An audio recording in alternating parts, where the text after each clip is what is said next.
Hey there, Salisbury. I am out here on the corner of Broad Street in Salisbury. I know many of you have been paying attention to what is happening locally when it comes to the Black Lives Matter movement, what's going on across the country and even the world.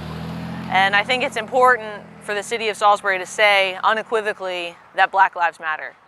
And I'm out here today because we are getting ready on Friday to ceremonially rename Broad Street Black Lives Matter Boulevard. And along with that, we are working on a mural project on the sidewalk here along Broad Street and the Boundless Playground. This location is historically significant. We are standing near the Chipman Center. In 1880, Frederick Douglass spoke in Salisbury right on the steps of the Chipman Cultural Center. And going across the street this past fall, we saw the community rally around the mural on Church Street. Two really great things that have happened just steps from one another.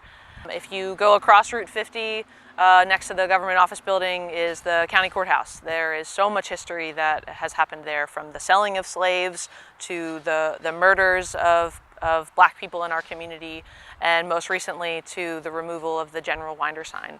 And then you look at Route 50. Route 50 ruined a predominantly Black, affluent neighborhood, Georgetown neighborhood. It exhumed the bodies of African Americans, of slaves, of Union soldiers that fought for our country, that are now lying in the Salisbury Cemetery and the Houston Cemetery.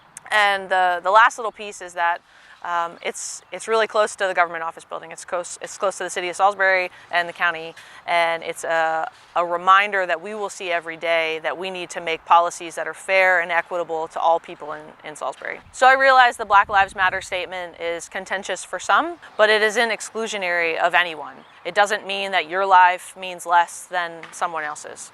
It is a rallying cry for justice and equality. This statement also isn't a criticism of the work that our police department members do each and every day. They are the model department when it comes to community policing, keeping our folks safe, and coming to work every day to do the right thing with a heart for Salisbury. And we appreciate you, and we have your back. So also I realize that the demographic makeup of the city of Salisbury does not match those that we serve, and that's a problem. Our management levels also don't match that.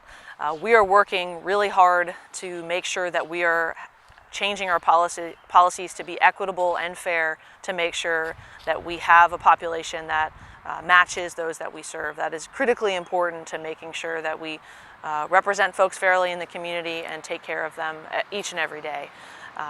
We are looking at policies and practices all across the organization, and we'll be amending them as we see fit.